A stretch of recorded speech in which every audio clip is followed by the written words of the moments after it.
Hey guys, what's up? Matt here, and this is Coffees for Closers. This is another one with me and Pat, back by popular demand. Yeah, we had one demand. Yeah. Your mother rang me and she demanded that you get back on this podcast. Today, what we're going to be talking about is the importance of content, and I guess how I think and how Pat thinks that you should be coming at content, not only from maybe some like logistical and some gear stuff, but also just from a mindset perspective as to what your expectations should be.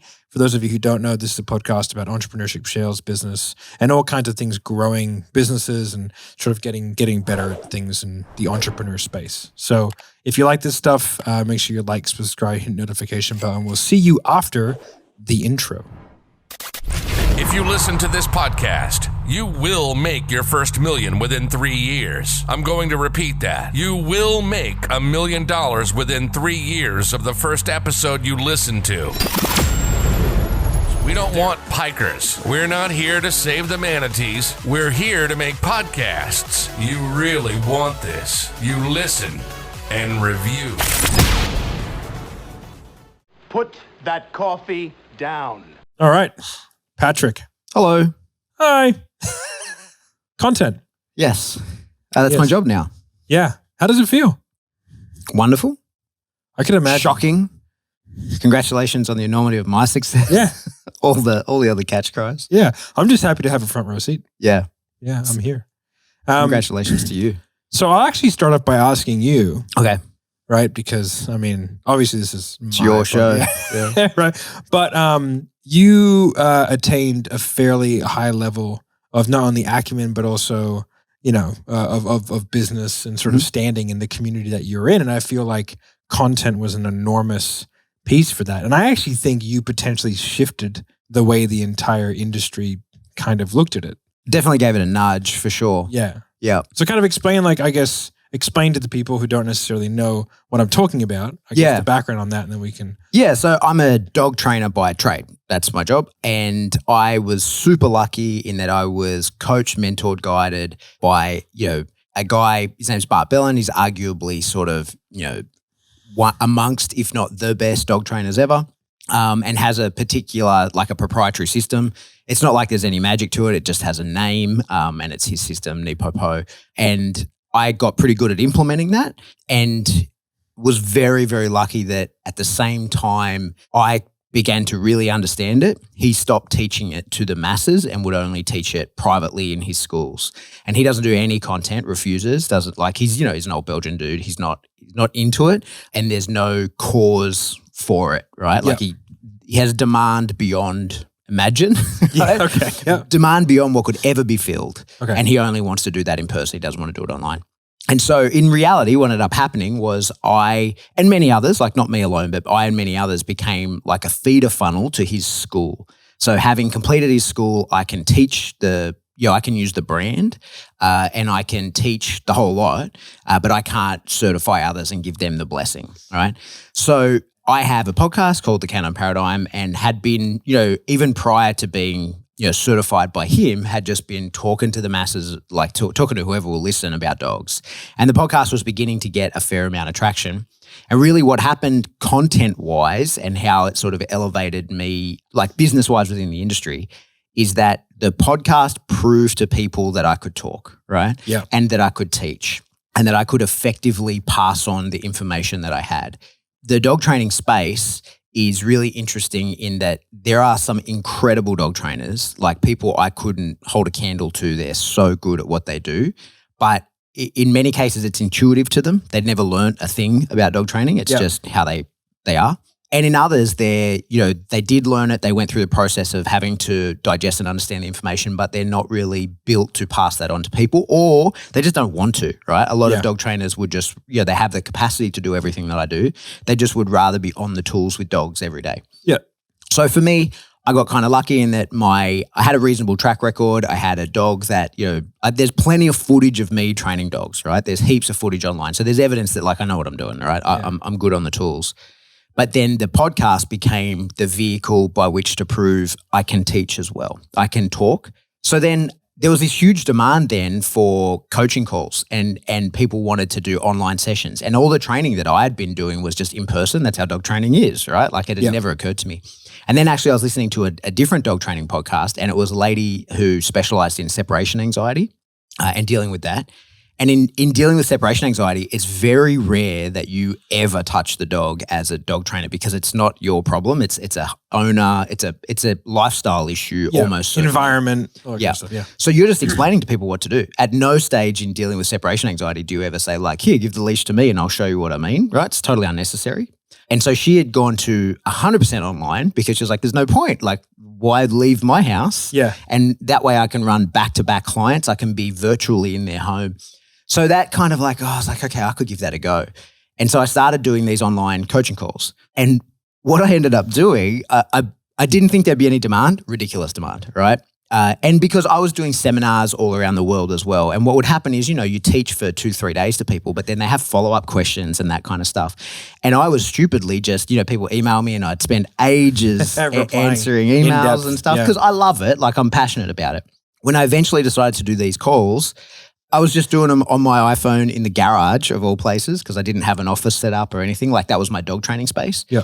And I thought that I should have my dogs there in case I needed to demo anything. I had my whiteboard in case I needed to hash things out for people. I remember those first few things that you did, yeah. So I never used the dogs. I think in the first 150 calls, I think I got the dogs out of the kennel twice and demoed with them. So I was like, okay. I just want to put just stick that there for a second because like if I were to listen upon this without knowing the timeline that this took, like it sounds to me like I started a podcast, got a certification, immediate demand for people, and this is a 3-month thing. Yeah. Like what is the actual timeline? Because I think it's important for people to know because I see a lot of podcasts start and finish. Yeah. We're on episode 100 and something now. Yeah. And I would never plan to stop. So if you're watching this, like whatever, even if no one watches, I'm still going to do it. Yeah. So we're about 250 episodes in of a weekly podcast. So there's a few years in there. Yeah. And I think the tricky part with podcasts, like we first marketed it into dog training groups. There's, plenty of like Australian dog training groups. And since then there's like Facebook groups, Since then, those have grown and we have one, of course, for the podcast. You're crazy not to have a group for your product. But yeah, so it's been growing steadily over time to the point now where, I don't know where it ranks. I don't look at other podcasts. Like I don't know how to gauge their numbers and that, but it's certainly one of the more popular and most listened to dog training podcasts. Yeah. We have about 40,000 downloads an episode. Yeah. And we've monetized that not through ads. We do have ads, but it's a very small amount of money. We could charge much more. The issue is I think ethics gets in the way of us placing too many ads because it's the people who very often want to advertise with us. We sort of say to them like, we can't really convert sales for you. Like there are a lot of dog trainers that want to, put their product or their name out there and it's like, only other dog trainers are listening to this and you have a local service. So there's not a lot we can do. So we have like 2 main sponsors really like that are equipment selling places and one in Australia, one in North America. So that sort of covers most of our audience.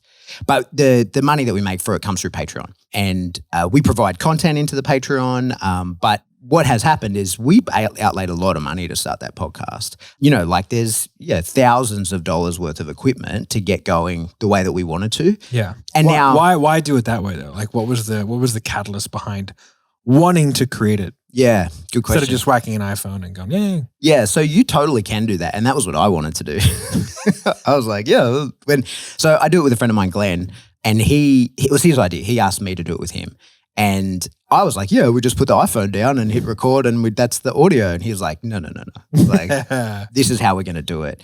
And I've seen a lot of people come and go that have done put the iPhone down and record, and it just doesn't get the traction because I think the thing with podcasts is it's just audio, right? So like this is a YouTube, people might be just listening to the audio of this, but they might be watching and so that's something else to see, right? But for the most part, you need higher quality sound. And I think the barrier to entry was, and Glenn did all the work on this, but setting up a podcast is tricky as well, right? Like it's not as simple It's confronting. Yeah, and it's not as simple as just going live on Facebook.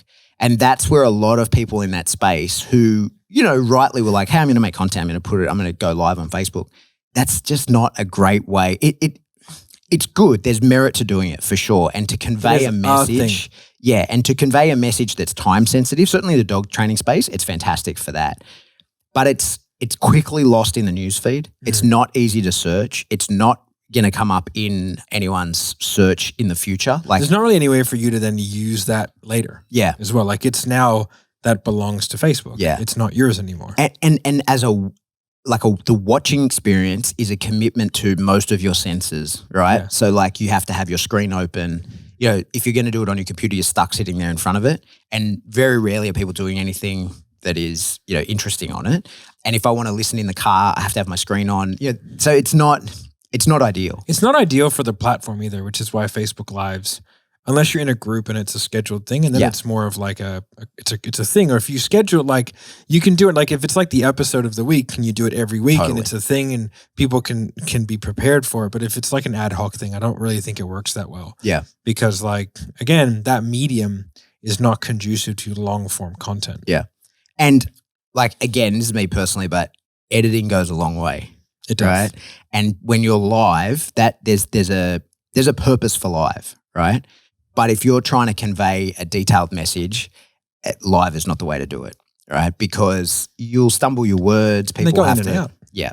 And one of the things that you see people do a lot in Facebook Lives is keep acknowledging the audience. Oh, Jono's here. Hey, Jono. And they derail themselves and they never find their way back to their original, you know, like point that they were at. And so you see, in the end, long story short, we're getting to the point. It was when I started doing these coaching calls, I realized like I should be recording these because I used to record so much of my actual dog training, and that's how people knew that I knew what I was talking about, right? Because I'd be in the park or I'd be in a training session with someone, whatever, and those people right there can see this dude's got skills. He knows what he's doing. Yeah. But you record that and you post that on Facebook or YouTube or wherever you post it, just so like, hey, there's evidence. And they were not polished. They were just like, hey, here's me training a dog. I know how to do that. So it occurred to me, I record physical training sessions. I should be recording these like Skype training sessions. And I ended up started doing it just by another iPhone, right? Because I was on a call on that iPhone. I'll just use another one there. And so I had this. Must be nice. Yeah, it was the old one, right? So like really crappy quality forward facing camera from a 6-year-old iPhone. So, like it's a 720. It's not great. But then what I realized was like there's these moments where I was saying things that are interesting or even not necessarily always interesting, but maybe a little bit controversial or not controversial and then I'm going to stir a problem, but different to what people might expect, right? And I was like, I could make a snippet of that and then I could have like a little demo of what I'm talking about, like with the actual dog. So now because I've got all this footage of me training dogs, I now have all this footage of me talking. I could put those together and make some content. So I started doing that and then I started getting some traction on Instagram. People like it was, getting traction. And then I put it on YouTube and just sort of set and forget. No title page, no end screen, no nothing. Just like here's the video. No SEO on the title, like not searchable in any way, shape or form. I just put it there.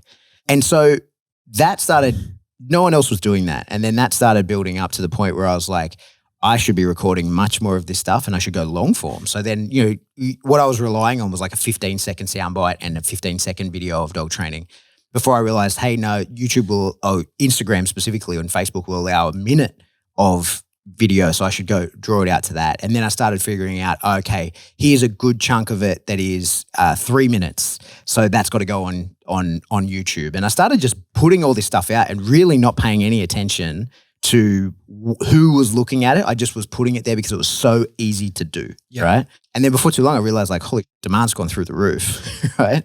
Like people are starting to pay way more attention and that's why, right? It's because the podcast enabled one thing and it fed into the other and that repurposing those calls, it's like free marketing. It is free marketing. Well, you're getting paid to do the session. Yeah. And then you're using that session and you're repurposing it to get more sessions. Totally, right? So then the biggest one for me was I had a guy, the Skype session starts up, the Zoom session starts up, and he's a guy that had messaged me a few times and I think he's Swedish and English is, second language. He speaks English, but not super well. Fine. But long story short, he said to me, I want you to explain the system to me, the system. And is it okay if we record? Because I don't want to interrupt you. I just want you to say it and I will go through it many times later because English is not my first language and I just want you to hash it out as your thoughts and then I'll review it later and make sure that I understand it instead of interrupting you. No worries. So we record it hash it out. And then at the end, I was like, oh my God. Dylon. I was like, Spitting hot fire. yeah, I was like, he didn't interrupt me at all. Or he might have at one point, which I was easily able to cut out. We had the hello and goodbye. They're 50-minute sessions. There's 10 minutes either side of that. I ended up with a 40-minute recording of exactly the whole system start to finish.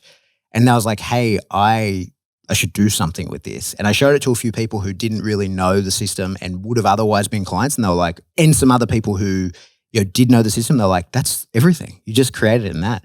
And so I made an online course out of it. It's like 6 figures come in just from that one coaching call.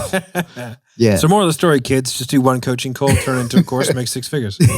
You know? But so it was just fortuitous that, I mean, not fortuitous. I put in a lot of work, right? And made sure everything was in place to be able to do that. But I didn't plan it. It just came to be that like I accidentally made some really good content and then was like, okay, I have that. I've got to reuse But it. I think it's like the harder you work, the luckier you get. Totally. Right? And so if I draw some parallels, I met Jeremy, same sort of thing. Jeremy definitely is not the person where he does not want to be out there, right? Enough is not enough. But and so like what I did, like, because I had an active thought. I remember sitting down with James and we were like really new. And I was like, I need to be known as a guy that's good at sales because I wanted these people to ask me to do their sales. Mm-hmm. And I was like, I have no idea how to go about doing this. And I didn't like the strategy which was out there, which was like DM everyone who you know and convince them that you're good at sales. And I was like, that just doesn't seem like the play. So I said, okay, like what is the one place that I know I can easily get the right people? And that was Facebook, personal Facebook. Mm-hmm. I was like, because I can literally just friend loads of people that are within my niche. Mm-hmm. And so I was like, all right, I'll just do that. So I literally like went into groups and just started like friending all the coaches and consultants and sales guys because I knew I was going to need sales guys at some point. And I was like, okay, if like my goal, and we laid this out, was if you know me, you will get better at sales for free. Yeah. That's it. That became the mandate of the Facebook group, the Closing Code, which has now got 4,000 members, just pretty much grown it very, very organically. Just sort of like the group for this podcast sort of thing, right? And like the low end sort of sales training offer that we have on the back end of it, which is like ridiculously priced. And so we were like, okay, and then let's just create these. And I would do a video every day. And it was like, I would purpose make it almost like just a mini YouTube video. I would purpose make it for YouTube and I would cover a specific subject and it was 2 to 4 minutes. Mm-hmm. And I would do that and I would edit it on my iPhone. I would shoot it on my iPhone with a ring light and then I would edit it using iMovie. And I paid some guy on Fiverr to make like a cool intro outro. I actually realized that the intro outro on personal Facebook it kills your engagement. Yeah. Because people think it's a business thing. Yeah. And like that just destroys it. So I was like, okay, cool. Like I know, and then that's when I figured out the different platforms require different editing. Yeah. So I was like, well, if I put this on LinkedIn, and I was like, oh, so we started making different templates. And I was like, okay, that's Facebook, that's Instagram, that's like personal Facebook, that's business Facebook, because they're different, even though it's the same content. Mm-hmm. And then my Facebook group, had to have a different edit as well. Like things with borders you can do in there, but you can't do borders in your personal. And it's really weird, right? Yeah. And so I started kind of doing that. And then I started to like, I wasn't worried about the likes and comments. I watched the views. Mm-hmm. Because when you put it up, you can see the views. And I would go, I knew I had a winner if I had like 100 views in the first hour. Mm-hmm. And I was like, oh, sweet. And then I started to figure out when I got the most views. And then all of a sudden I started to get more likes and comments and all that kind of stuff. But really it was all I cared about was the view number. Because I knew that the more people that watched it, the more people were starting to watch it. And I posted at the same time every single day. And then I had I had sort of like content Monday, Tuesday, Wednesday, Thursday, and then I had like a Friday meme that I put up every single Friday. Mm-hmm. And I would invite people to put their memes in, stuff like that. And so I started doing that. And then from there, like I just had people start contacting me. Mm-hmm. And it was like, hey man, what are you doing? And I would post up like my wins as well. So like I'd post up a screenshot of like, I closed at 77% for the last 2 weeks. This is how much commission I made. This is what I've done. This is like my thoughts as to why it's happened and what I could do better or what I think I'm doing well. And people are like, and it was like the warts and all type thing. And then I started putting up like content of my own calls. I was like, hey, I did a sales call. I think it went pretty well. Let me know what you guys think. Mm-hmm. And like no one does that. Mm-hmm. No one. No one will put up a legit sales call, and I put up like 5 of them. And then I started opening up. I was like, what else? I was like, what would no one do? Mm-hmm. Because like most people are not that good, but the perception is that they are good. Sure. And so I was like, well, what is the one thing that you would have to be good? And I was like, I'll sell people live. Mm-hmm. Right. And so I started jumping on. I was like, hey, I'll do like a live sales call at that. And I'll role play with you, anyone. I'll role play with anyone, and we can record it and you can send it to whoever you want. Mm-hmm. And so I started doing that kind of stuff. And then just being as open and transparent and like, hey, look at me. And like, there's not many people now that would argue that I'm not a very good salesperson. Mm-hmm. They can disagree with like my methodology, but they go, well, it's pretty effective. Yeah. You know, and it's just because, and then from personal Facebook, we added in like the podcast, right? The podcast was a big one. Like I look at the first podcast, they were terrible. We just used Zoom. Yeah. Like just Zoom. And like, then we were just using like these little microphones. And then from there, we kind of moved on. And like, as we started doing this, we started getting more inquiries. And the more inquiries we got, the more sales we made. The more sales we made, the more money we made. And then I would take that money, I would reinvest it back into better quality stuff because to me, all of that came from the content, even though we didn't have any funnels set up so I could actually tell it was coming from that. But all I knew is that the more content I did, the more views I got. And like, we don't get like crazy amounts of views. Like, I mean, you know what I mean? But it's their quality views. Yeah. You know? I think that's very interesting now being in this space and exactly the same in my own.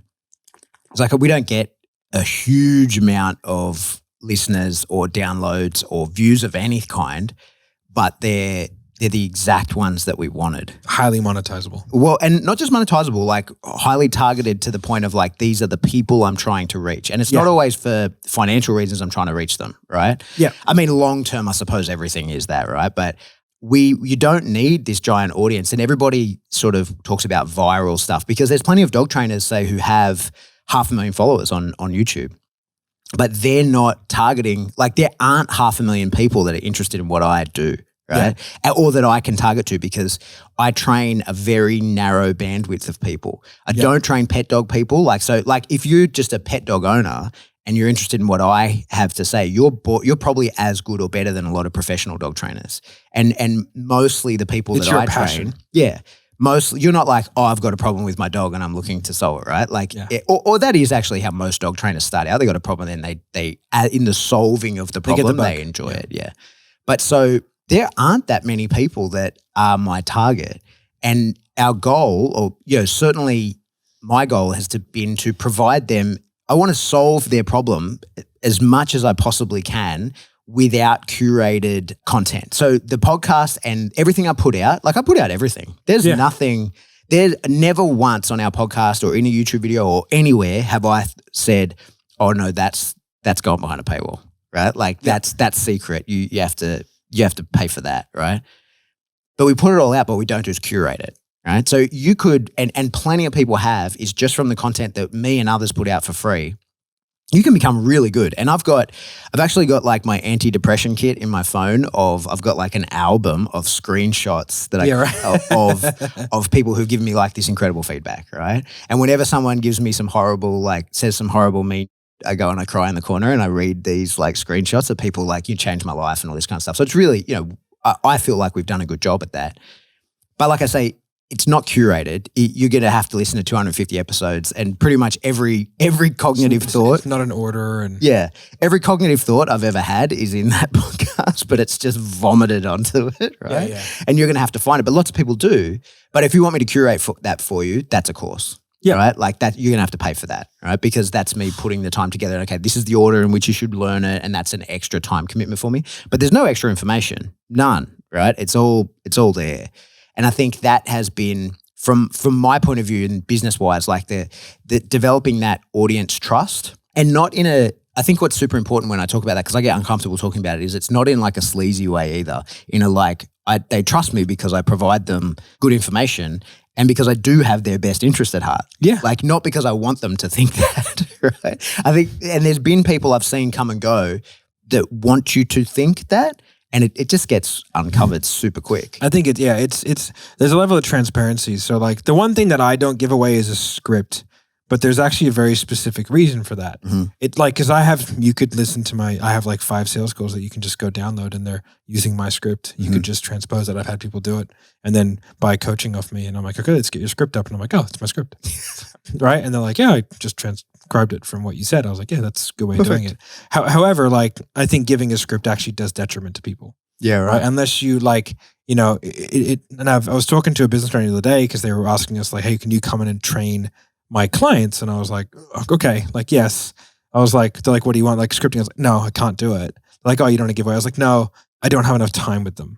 I was like, I would be doing your clients a genuine disservice by like, yeah, you pay me 10 grand a month. Great. Like go in there and teach them stuff. But if I give them a script without taking them through, like you have new clients joining every week, right? Like, yeah, I was like, I can't do it that way. Yeah.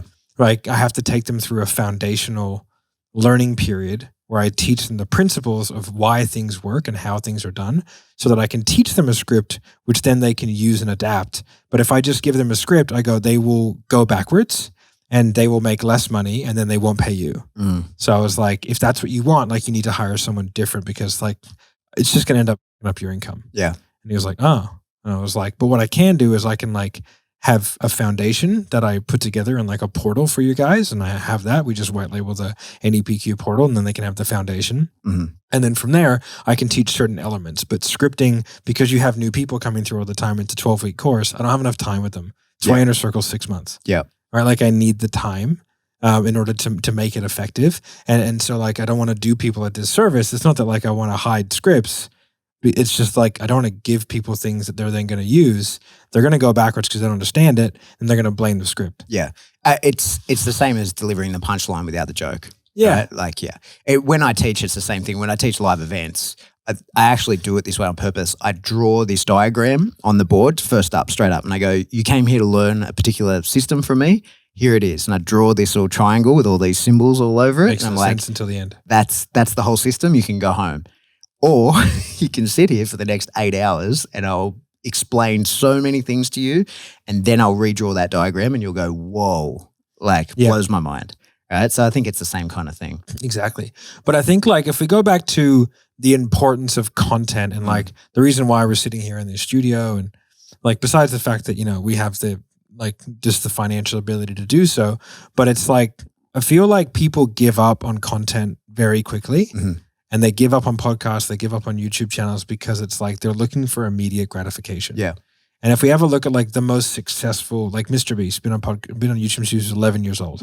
So 10 years. MKBHD, so Marcus Brownlee, we were talking about him at lunch. Yeah. Never had a viral video. What has he got? 10 million subs, 20 million? Whatever. I think 14 million. Yeah, 14 million subs, just grinded the Yeah. whole time making videos about iPhones. Yeah. And other like relatively boring, like this is just tech stuff. You know, like Linus Tech Tips, again, like all these big channels, like they have like, because they enjoy doing the content, like they're doing it for the passion. Like I really enjoy doing content. I like being on camera. I think it's fun. I like the gear. I think it's good. And like my intent for doing content is to educate people. It's not to get clients. Yeah. The happy accident of the more content that I do, the better quality the content becomes and the better I become on camera. Like to look at how I was on camera 2 years ago and I thought I was pretty good and natural on camera. And I look at it today and I'm like, I was trash. And I'm sure I'll look again in 5 years time and go, ugh, like many little mistakes or whatever, like looking out, not looking down the barrel all the time and moving my head around during a podcast. Right. But all these things, like the better all that gets and the better production quality I can, like the best production quality I can afford. And that's an important distinction. Like sometimes it's just go back 2 years on this channel and you'll see it's all done on an iPhone or Zoom because it's really easy to edit on Zoom, but it's a poor quality, but hey, it's a video, right? And so I think it's like that immediate gratification. It's like if your intent when you start a podcast is like, man, I'm going to get so many clients from this. It's like you're going to get 6 months down the road. You're going to have 35 listeners and you're not going to keep going. Yeah. Whereas like what I would say is like, okay, you have 35 listeners. I guarantee you one of them hops on a phone call, they're closed. That's right. And I think the focus should not be on building a giant community, but a strong community. So if you only have 35 listeners, like you can provide an awesome amount of value to 35 people. Like if you've allocated 2 hours a week to this task, right? Yeah. And you've only got 35 listeners, holy, you can give 35 people a lot of good info in 2 hours, right? But imagine if every single week you did an in-person event in a small room and you filled it with 35 people. Yeah. You'd be considered a very successful speaker. Yeah. Like 35 people every week. Yeah. Wow, man. Like, these guys spend, like Jordan Belfort came to Australia and they had to give away almost all the tickets. Yeah, right. Because like people just don't go to events. Yeah. Like people, they have stuff to do. Do you know what I mean? Yeah. It's not that Jordan Belfort's not a big name because he's a big name. Yeah. Right? But it's just and like. there's value being there, but it's hard to convey People that. are busy. Yeah. I'm busy. You're busy. I wouldn't go. No, I didn't go. Yeah. Even when it was free. Yeah. Exactly. Like we got meet and greet VIP tickets to a comedy venue the other night that we were at. Yeah. And the comedy show started at 7 and the meet and greet was at 5. And I was like, they were kids, man. I'm not going to that. And they called me. They're like, you coming? I was like, no. And they're like, why? I go, 'cause it's 2 hours early. I got kids. I go, I'm not coming. I just bought the best ticket because I wanted to be in the front row and it came with a meet and greet. They're like, oh. I don't want to meet him. I don't want to break the fourth I wall. was like, I don't care. I was like, whatever. Like, Yeah, I don't need but the I was jokes. just like, I got to do. You know what I mean? Yeah. It was very funny. But it's just like, so I think like people look at it from the wrong perspective. I saw a guy, he's like in the same space as us. And I check out competitors, right? People in the same YouTube because I'm like, oh, like what are they doing? What are they innovating? Like, can I get some ideas? You know what I mean? Stuff like that. Like I don't rip their content up, but I'd be like, oh, that's a really great idea. Mhm. What can I take from that? Get inspiration, stuff like that. And like I would shout them out. Like I really like some of Cole Gordon's videos. Like they're phenomenal when he sits down there and he really explains the process in depth. Like it's not how I work. So like I don't know that I could pull that off, but I like the idea of it. And I would like to figure out how to bring something like that into my content. But like I just, went on to guys and like he had guys and posted in 3 months. And I specifically remember this guy posting up going like, this is the year I'm going to my podcast and my YouTube, I'm going to get to 10,000 followers and I'm going to go all in on content. And I'm like, you gave up after 6 months because you're not getting tens of thousands of views. And I was like, what did you expect? Like I've had my podcast for 2 years, right? And I think we get, I don't even know what we get. I think we get like say 30,000 a month, right? And we release 4. So we probably get like 5,000 to 7,000 downloads an episode. But it's like those 5,000 to 7,000 people are really bought into what we do. Yeah. And like I can only service 2 new clients a month. Yeah. Like, do I really need any more than that?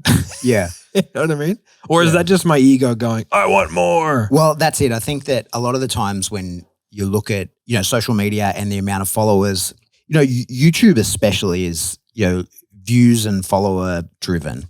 And that's fine if your intention is to be a famous entertainer. You need both of those things, right? But if you're delivering value to a target audience, you don't, right? You just need your target audience. So like, on YouTube, I've got like just under 5,000, I think, subscribers. But like, that's my whole market. It's everyone. I got everyone. You Hey know what guys, I mean? we're done. We got everyone. Like that's a ton of people in my space because there aren't that many people interested in what I have to say about dog training stuff because I fit in a weird bandwidth where the really, really good dog trainers are as good as me or better. Doesn't matter what I say. Yeah. And then there's the average pet dog owner who like couldn't even begin to understand the stuff that I'm saying. So I have this like tiny little slither of people in the middle there. And I provide them value. I don't try and like reach for the masses. I don't want or need that. In fact, to do so would be counter to my message and would degrade the brand. Yeah. Like for me, like I could say like 1 in every 8 employed individuals is a salesperson. However, for me, first of all, like I personally don't, like I own part of 7th Level and we sell salespeople stuff, but like that's Jeremy's thing. So with Jeremy's thing, like spreading wider is important. So like doing all the amplification and like trying to really go wide is very important for that. And it's working and his channels grow and stuff like that. For my stuff, it's like I need to connect with a very small subsect of the entrepreneur community and also sales reps, right? Because I want sales reps seeing how good we treat our sales reps. They want to come work here because they want the opportunity to work with the best business owners. And so I only want to speak to the best business owners. Right. Like, and most of them are in the coaching and consulting realm. We're trying to kind of expand outside there. But right now, like really like, like the biggest and the best, like coaches who coach coaches, right? They might have 300 clients, right? So let's say there's 5 of them. So let's say there's like really active, very, very good coaches and consultants. There's like 1,500 of them who are really good that I would ever want to work with. and I get like, we get 7,000 downloads. Mm-hmm. It's like, I've probably got most of them. Yeah. Yeah. Through any one of the mediums that I'm working on. Like I've got most of them either on YouTube, on my podcast, on my personal Facebook, on my Instagram, whatever it may be. Like I had Shannon Briggs reach out to me asking for marketing help. Yeah, right. Like 2-time heavyweight world champion. I didn't think it was him. I thought it was some. And he messaged me on audio. He's like, "Hey man, what's going on? Let's go, champ." Like that. I was like, "Shit, it's him, Briggs." I was like, "What is happening?" I remember I called Marco. I was like, "What is happening?" Yeah. Anyway, I got a meeting with him next week. He's going on Rogan. Wear your mouth guard. Yeah, that's how we get to Rogan. That's step That's one the to path. getting on Rogan. Yeah. Hey, I want to circle back something you were just talking about before, equipment, right? Yeah. And I think Just shot an iPhone. Yeah, we've got a funny video about that coming out.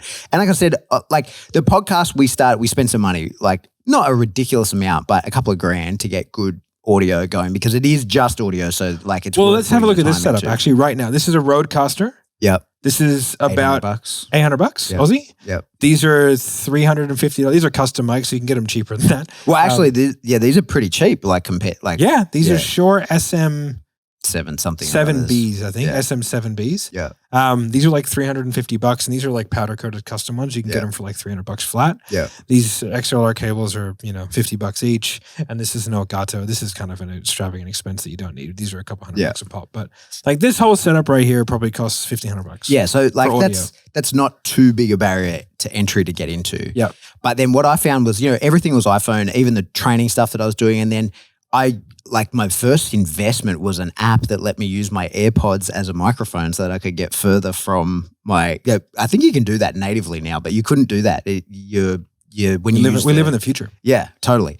But what I found is that the Patreon that we have for the podcast, we don't spend any of the money of that. It's like we don't take any of the money. It's all to buy equipment for the show. Oh, you spend it. Well, yeah, we spend it on gear to make better quality stuff. But what I have found, to be totally honest with you, is like I've kind of painted myself into a corner with that because I made some really high quality, right?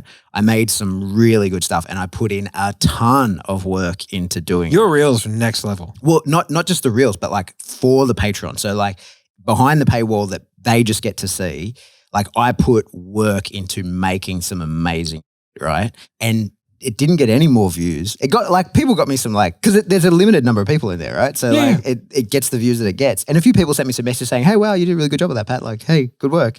But now, now I feel compelled that that's the standard that I've set, and I find it really hard actually to go back to just like me talking in front of the iPhone, right? And it's probably just as effective. Like I'm probably producing. The information that I'm providing is just as good. And the quality of the content is the most important thing. However, the method of consumption does matter. Like if you're going to be on YouTube, you better spend a bit of money. Yeah. Like YouTube, there is a high production. Like dude, like the top dude, like even like low-end YouTubers like us use top tier gear. Yeah. Like if you're not uploading in 4K, YouTube goes, "I don't care." Yeah. Right? If your audio quality is not good, nobody will watch. Yeah. Like you can get away with not great video because people would just assume it's their internet. Yeah. Right? If you upload in 720p, it's a little bit grainy. They won't turn it off because they'll go, "Oh, my internet's a bit whatever." Yeah. But if the audio is really good, if the audio is bad, they'll just go, it doesn't matter. All right. So like if you're going to focus on something, focus on your audio first. Totally. Even if you plug in a microphone. Like I know a chick who's a super successful YouTuber. She just uses her iPhone Max Pro with an external microphone, right? And it looks phenomenal. Yeah. Right? Like it looks fine. It's great, good to go. Like it's not phenomenal, but because you lack a lot of like the visual interest of YouTube is like being able to keyframe and stuff like that. Like you have to have some of that, I think. Well, maybe I'm just boring and we need to kind of put some of that stuff in. So you definitely lose some of that in post when you're just doing it on an iPhone. But like you don't have to go insane with it, but I think like it needs to be reflective of the medium that you want and how you want to be perceived. Yes, exactly. Like I wanted to, my goal, I remember going like, I am going to outpace everyone. And it was an active decision. And I think I've probably spoken to you about it. I was like, okay. That's what I'm doing here. Yeah, exactly. So it was like, okay, I started off with videos on YouTube and then a couple of my competitors, videos on Facebook. A couple of my competitors started doing it. And I was like, perfect. Because I'd already started leveling up my content game to where I hired an external editor. And I was like, sweet, now I have a great editor. I can make my stuff look better. I won't just do lives and upload it and put it straight on there. I'll have it edited. I'll upload it. I'll copyright it. I'll make it better. Then people started doing that, but I'd already moved on to YouTube and then creating like shorts. And I had segments called Just the Tip, where it's like, you know, a really well edited, very short, like very, very precise bit of content, no call to action, no nothing. Then people kind of started doing that. And then it's like, okay, my podcast, okay, we're going to go hard in the paint. We're going to get a studio. We're going to do this. And my plan was to be like, I will always be a level of barrier. There's going to be a large barrier of entry to beat me in terms of like the amount of volume and the amount of quality. And I've watched most of those people stop trying. Yeah. And probably not for lack of quality, right? It's like not actually creating it, because it doesn't matter whether you say it into a $20,000 cinema camera or you say it into an iPhone. If you're talking, you're talking. Exactly. Right. And if your subject matter knowledge depth is narrow, it's narrow no matter what camera you're talking into. Yeah. Right? I think it was you that said, I'll either talk so much that people think I'm a genius or full of yeah. And they can decide, but there's going to be two camps. Yeah. And it's like, as long as I don't have people mingling in the middle, there has to be two camps. And it's like, these people will think and these people will think I'm a genius. And those are the people who are going to buy something off me or follow me or send people to me, you know? And one of the ways that we've done to be able to kind of like, because we do a lot of content, but I don't necessarily, I spend less time in front of a camera now than what I used to, but we have the dial-on cam, which is the spit and hot fire cam over there. And then we have the main cam. And so like we do that because like, well, we're going to sit down here so we can repurpose the content. Yeah. And like, I'll kind of let you explain that. Well, so that was when you brought me on, and you know, there's a team of people that is managing all the content for the organization. And my first sort of directive in coming up with it was, we need to minimize your time that you have to be doing this rather than actually running the business and doing the business stuff. So I was like, we need to find a way to maximize everything that is recorded. How can we use that to the absolute fullest of our ability? So from every podcast that we do, we need to be able to take snippets that we can put places. We need to be recording so that you can get reels from this or vertical content from this. We need to, like with every YouTube video that we create, there's multiple facets to that. And it only, like for the 1 hour of your time that I take, that's my time. Like, I can reformat that, and that takes me 10 hours to reformat it, but that's my job to do. I don't need to be saying to you, okay, now let's do it again, but I'm going to hold the camera this way. Right? Yeah. Like have it all set up. Yeah, I say from the start, like we're going to film this at wide enough an angle that I can repurpose this to be a tight shot or a wide shot or whatever. I'm going to use the right kind of lens and all that kind of things, just so that we can say, for the minimum impact on your time, because you are the functional head of so many businesses and have so much to do. For me, in the creation of the content of this space, like we need to maximize what we can get. Like from flash to bang, you actually saying it out of your mouth, well, I want a machine gun effect at the other end, because I want to reuse that in as many possible ways to minimize the impact on you and have the greatest effect to your audience that you can provide information to. And that's where the gear becomes important. Yes. That is, like, yes. That's when it becomes like, you can't do what we do with an iPhone. No. Like it can't be done because like, some of the stuff that we've done, like we've shot it from, like you've been 100 feet away from me. Yeah. And we've been shooting that fully zoomed in 8K. Yeah, on a 200mm lens in 8K. For a reason, though. Zoomed in 22 times. Yeah, there's a reason why, because we wanted to have a particular effect, and it's like, so we can use that. And so like when we do a podcast, it's like we can pull that out. We can have that as audio only here. We then have the video that's going to get edited. Then from there's that camera right there, which is straight on me, which is like has a much longer lens, I think it has a 170 on it or something like that. Yeah, it's pulled into 70mm though. Yeah. Yeah. Yeah. So we have that, and that kind of gives the allure of like, it's further away. Yeah. So it's very voyeuristic, because that one, that's just watching us have a conversation. That's meant to be there. That you're like the third person in the room. Yeah. That one, you're not quite sure if you're supposed to be seeing this. Yeah. So it gives it a little bit of like a bit of an edge that people want to view, which is how we've had some of our, like we have 15,000 followers on Instagram, and we usually have at least 1 in 5 people watch a reel, but sometimes we have 90, 100,000 people watch a reel. Yeah. It's because it's visually interesting. Yeah. And I think I told you. So I got stuck in a hotel in Queensland in lockdown. So I was in Queensland for 2 weekends and Sydney went into lockdown in between those times. So I just thought, well, I just can't go home because if I went home, I couldn't get back to Queensland. Yeah. So I sat in a hotel room. Who wants to be stuck at home with your family? Yeah, I know, it's the worst. But here's the thing. So I wasn't expecting to do that. I didn't have a computer, didn't have anything. I sat in this hotel room with my iPhone for a week, right? And man, did I digest some reels in that time. But what I realized, and as I was watching heaps of them, I was like, the ones that I, for some reason, regardless of the content, regardless of what it's about, doesn't matter whether it's a chick shaking her ass or whether it's someone spitting hot fire, it doesn't matter, right? There's some of them that just capture me more than others. And then I realized what it was. And there was a particular video that I saw. It was like someone doing a TikTok dance into a mirror. And then like the person that was filming it was like, adjacent to the mirror and was filming the reflection. So like there's reasons why you do that. And like I came to sort of understand that videography wise, but I caught a glimpse of the cameraman in the reflection in the mirror and realized he's got like a giant lens on. And I was like, oh, it's compression. I was like, the thing that catches me in the vertical content is compression. And by that, I mean long lenses, right? So like zoomed in. So the quality is still the same, but it's zoomed in. And that gives a really different effect. And there's plenty of like YouTube videos you can see out like to see the difference between like a 15 millimeter lens and a 200 millimeter lens, but with the subject the same size. So you just keep moving the camera back and it's not the same at all, right? Yeah. Like it looks really, really different. And so when I started filming dog training ones, the dog training is just like, okay, right? Like it's I don't do anything amazing in it, right? Like in none of those reels that I do with my dog is any of the training spectacular. It's good. I don't know anything about dog training. I don't know about, as I like to say. But they're entertaining to watch. Yeah. And there's something about them when you watch them, you're like this is not how my eyeballs see. Right, yeah. Because your iPhone is like you're miles away from that camera. Yeah, so your iPhone is like either a 22 to 26 mil lens, depending on the type one that you have. 24 is like the human eye. Yeah, roughly, right? That's kind of how you see. So for those of you who don't know, like the lower the number, the sort of wider the lens. Yeah. Right. So like I think we're filming that on a 24. Yeah. Because the 24 is like the human eye. So for our standard podcast, like we want it to look like you're in the room. Yeah. So it's at the same eye level as us. Right. And then we're filming on a 24 lens in 24 frames a second. 30 frames a second, because that's what we have to upload because Facebook, Instagram, and YouTube all use 30 frames a second. Yeah. Right. But then that one, which is the real camera, is further back with a longer lens on it.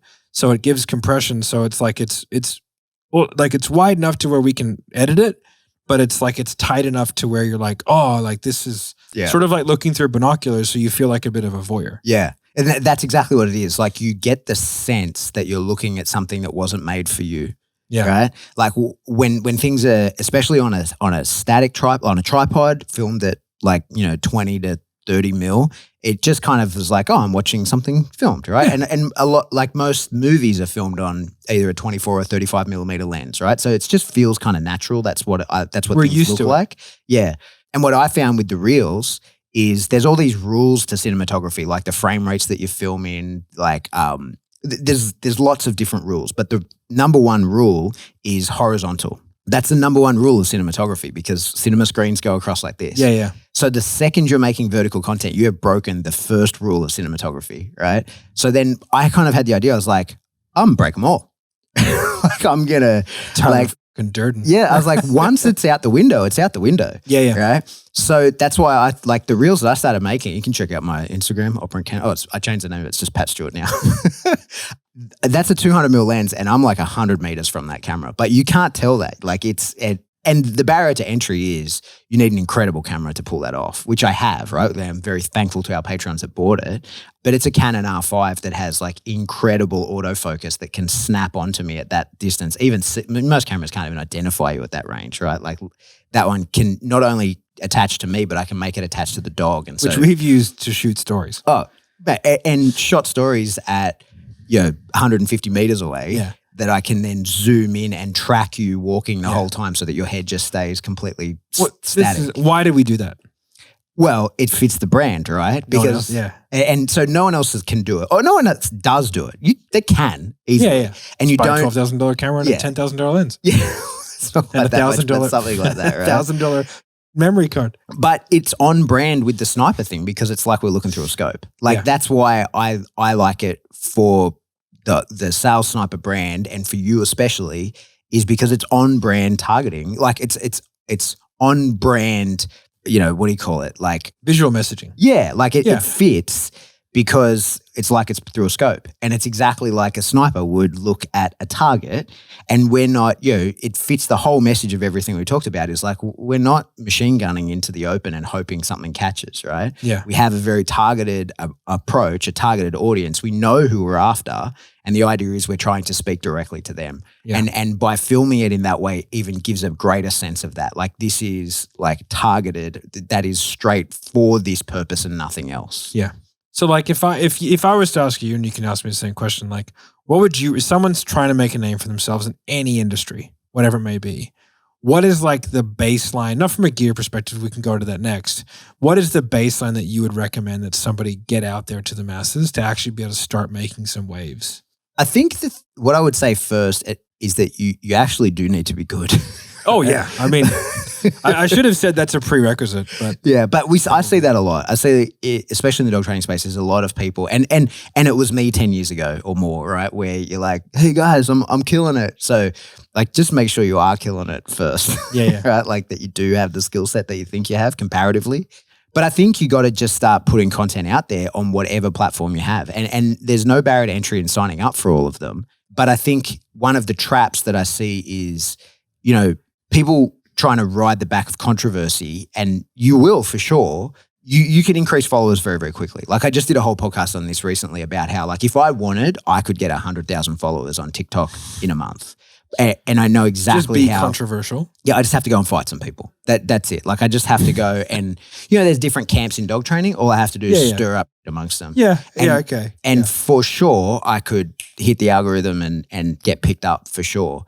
But that audience would not be a targetable audience. They're not my customers. They're not people that it's an ego metric. Totally. Right. And it would have no value to me beyond making me feel good.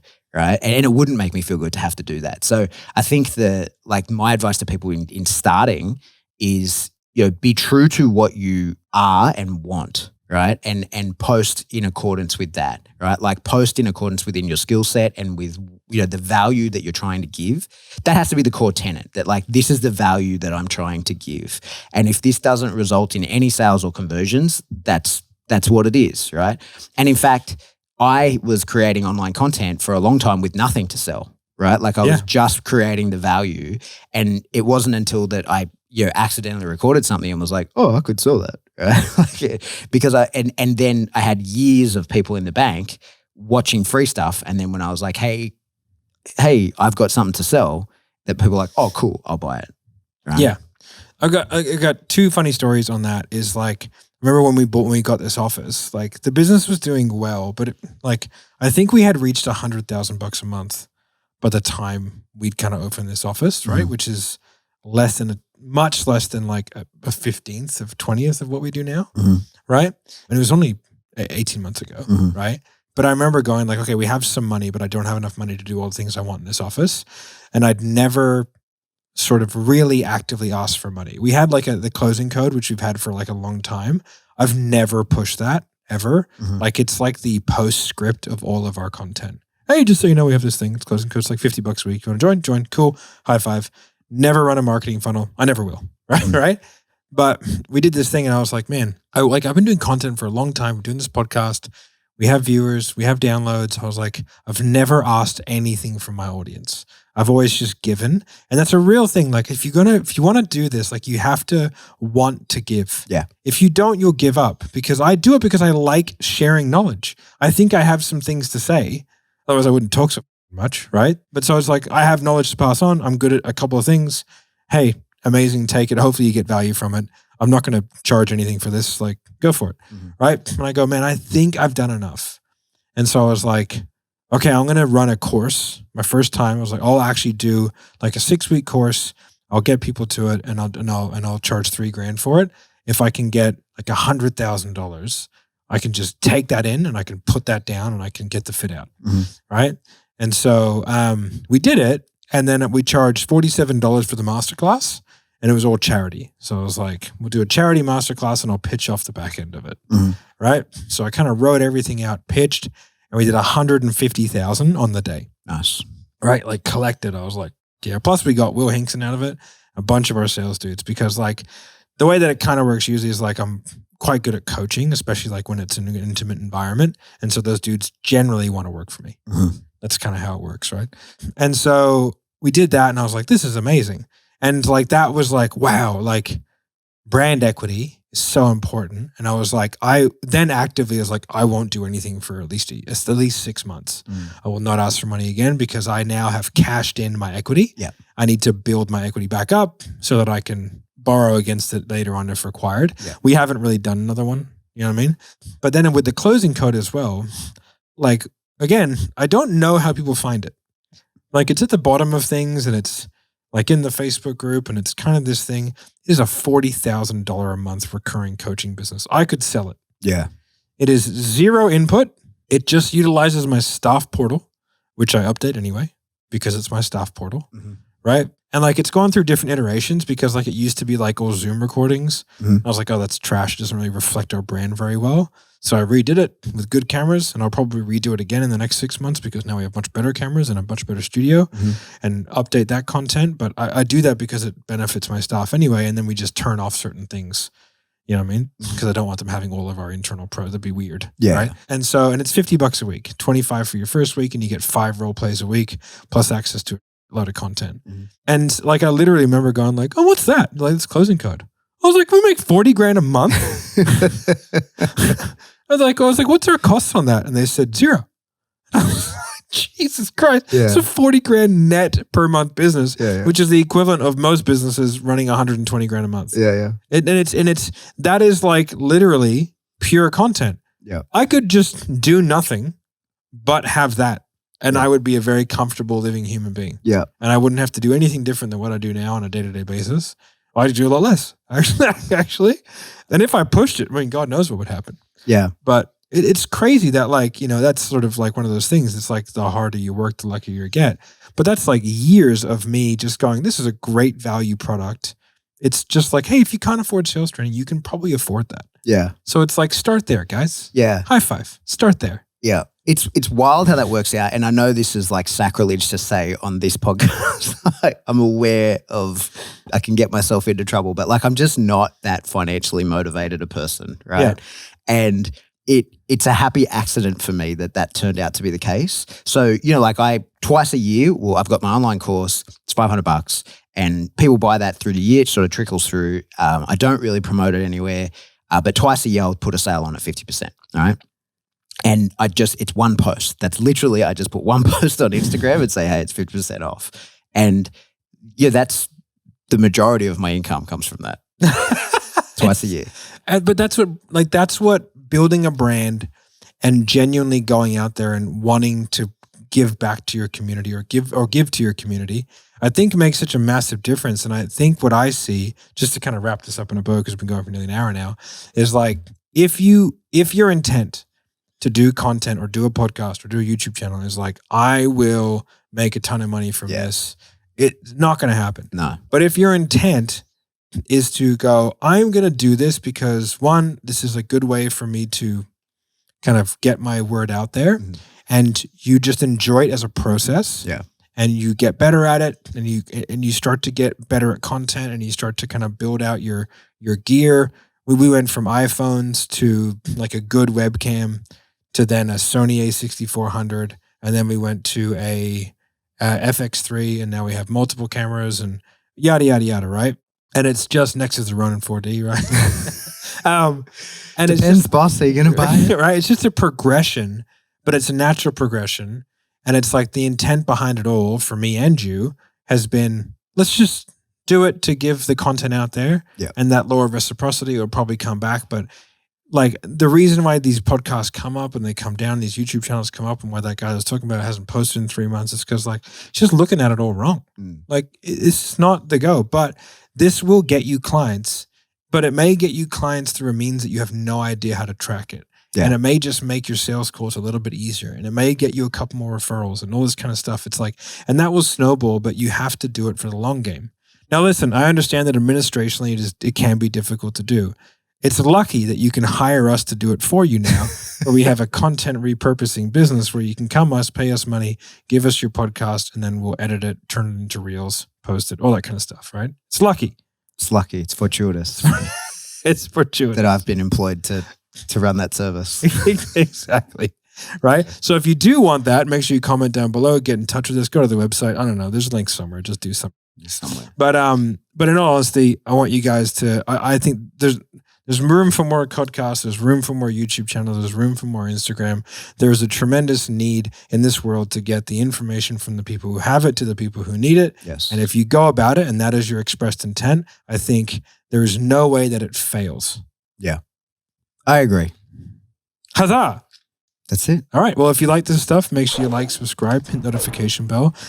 Share this to a friend who you think will get value from it. If you have any questions about, starting a podcast or anything like that, just hit up Pat Stewarden's Instagram, and I'm sure he'll happily walk you through stuff. But yeah, guys, thanks for coming, and we'll see you in the next one. See ya. So the arsonist had oddly shaped feet. Sibilance. All right. Hey, guys. What's up? Matt here, and this is Coffees for Closers. This is another one with me and Pat, back by popular demand. We had one demand. Your mother rang me, and she demanded that you get back on this podcast.